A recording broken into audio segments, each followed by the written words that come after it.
Hi, Gerhard Bloom here, once again, looking at the tyranny and the delusions of the social justice movement. So let's look at a recent few incidents of hate-filled race crimes, right? Deadly racist hate crimes. In November 21st, we had the Christmas Day parade, right? A virulently anti-white black man drives an SUV into a parade of grandmothers, children celebrating the forthcoming Christmas. The killer, the driver killed 6 innocent people and injured 62 others. Undoubtedly, some of these injuries are absolutely catastrophic. On 15th of April, there was the New York subway attack where a virulently anti-white black racist set off a smoke grenade in a crowded subway car, opening fire, and shot 23 people. And goodness knows out of how many of those are now suffering catastrophic injuries that will destroy the quality of their lives or negatively impact the quality of their lives for the remainder of their lives, right? So now we have the Buffalo attack, right? Virulently anti-black, white racist, shoots and kills 10 people and injures several others. Racially based violence is an ugly reality. This could all easily spill out of control. Once tribalized violence moves beyond a very ill-defined and unpredictable threshold, cycles of retaliatory violence are inevitable. Once it starts, it has a momentum all of its own.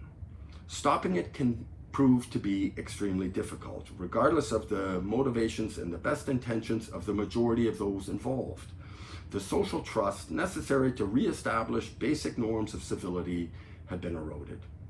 Remember when Beirut was called the Paris of the Middle East? Well, nobody calls it that now. What happened? Tribalism happened.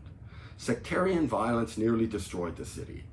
Do I really need to remind you of the orgy of violence that happened in the Balkan conflicts in the 1990s?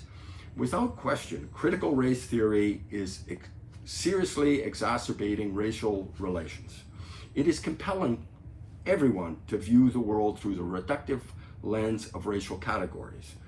Resentment and mutual hostility are growing. To quote Arthur Schlesinger, the politics of difference nourishes prejudice, magnifies differences, and stirs antagonism. The black scholar Carol Swain, in her book, The New White Nationalism in the United States, discusses the dangerous effects this tribalizing of society is having.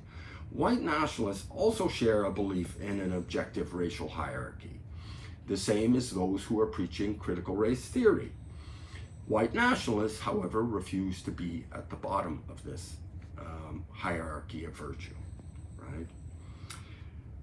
Now, of course, the current anti-racist rhetoric is feeding this white nationalist beast. They both speak the same language here, right? They both compel you to view individuals in terms of racial identities.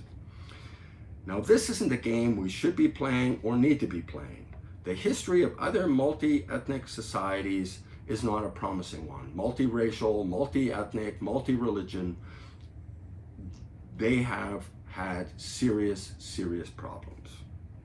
They frequently implode in orgies of tribalistic violence. Now consider that American whites currently have the lowest level of racial consciousness out of any racial group, meaning whiteness is not a meaningful identity marker for most Americans, for most white Americans. Yes, you have Italian Americans, Irish Americans, German Americans, and so forth. But white Americans, apart from the very small numbers of white nationalists, whiteness just doesn't resonate.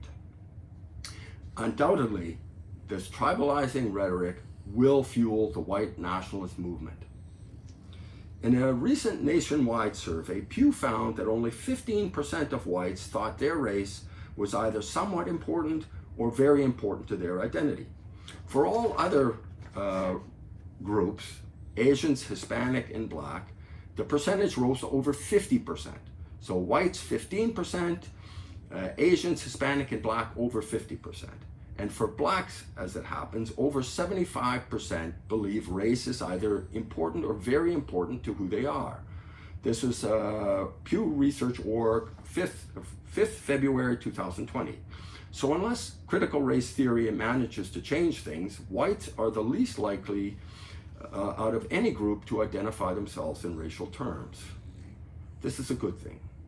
Whites represent about 60% of the population. You seriously think you can cultivate racial self-awareness in whites and convince them that whiteness is bad? This is not how people respond to attacks on their identity. They perceive them as a threat, and they respond as threatened people will do. Now, privileging one's own tribe is a human universal. Apart from narcissistic virtue signaling college kids, do you seriously expect whites to wage a war on whiteness?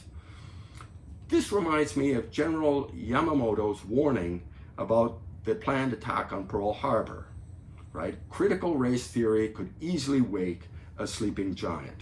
Perhaps you didn't know that before the race riots of the 1960s, the Black race riots, the vast majority of race riots in the United States were white race riots targeting Black communities. And yes, this was very ugly, very, very ugly. So are you sure you really want whites to start identifying with their race? People aren't their race. We are not simply manifestations of hermetically sealed, unitary racial, sexual, or gender identities. This is extremely reductive. The cultural space is always contested. For people in the West, this is especially true. We are open to a broad number of competing perspectives, insights, and influences. The truth is, I know very little about who you are by seeing the color of your skin, or even knowing your sexual orientation, or any other accidental feature of your identity. To know you, even minimally, I need to gain an understanding of just what a unique constellation of commitments, interests, talents, and vices you represent. Once again, we are not dealing with various cartons of eggs, one marked off Black, one marked off white or cis or trans, etc. Now, in the wake of this absolutely horrific attack, you have leftists pointing the accusing finger at figures like Tucker Carlson and his alleged support of the white nationalist replacement theory. This is leftists deliberately misrepresenting what Tucker Carlson is saying and deliberately obfuscating it with what the white nationalists are saying. What Tucker Carlson worries about is the deliberate ploy of the Democrats to flood the United States with hundreds of thousands. In fact, if I understand correctly, over 2.5 million people, illegal immigrants, have flooded across the American borders since the Biden administration has taken office. And this shows absolutely no sign of slowing down, let alone stopping. Now, this will overwhelm America's institutions. America is rich, it is powerful, but its resources are not inexhaustible. And this will also drive down the wages of the poorest earning groups across the United States. Blacks, whites, the Hispanics, the poorest workers will see their wages drop as cheap labor floods across the borders. It will also overwhelm and exhaust the social welfare services across the United States. This is what Tucker Carlson is warning about. And this is a deliberate plan on the part of Democrats. Why would they want to do that? Because they know people who are dependent on the government and government handouts and assistance overwhelmingly vote for the Democrats. The Democrats don't care about the average tax-paying citizen whose services are being overrun by illegal immigrants, or the tax bill that the American public will have to pay. Now, the white nationalists, their notion of the Great Replacement theory is a conspiracy on the part of Jews to bring in peoples of color to erode the strength of the United States. Some great international conspiracy. It's utter nonsense. It's toxic nonsense. So this recent attack and these previous racist attacks, whether black or white, will be continued to be fueled by critical race theory and this tribalizing ideology. Americans need to start identifying with the United States, with its institutions. Amy Chua talks about the United States as having created a universal tribe, a tribe of individuals who are brought together under a shared sense of values and identities. This is worth fighting for and worth defending. Anyways, for a further, more in-depth discussion of these and other issues, I hope you'll check out my book, Deconstructing Social Justice. It's available on Amazon. It's important. It's important not because I wrote it. I wrote it because the issues are important. And please, I hope you subscribe to this video series and drop a thumbs up. That would help. Thanks so much. Bye-bye.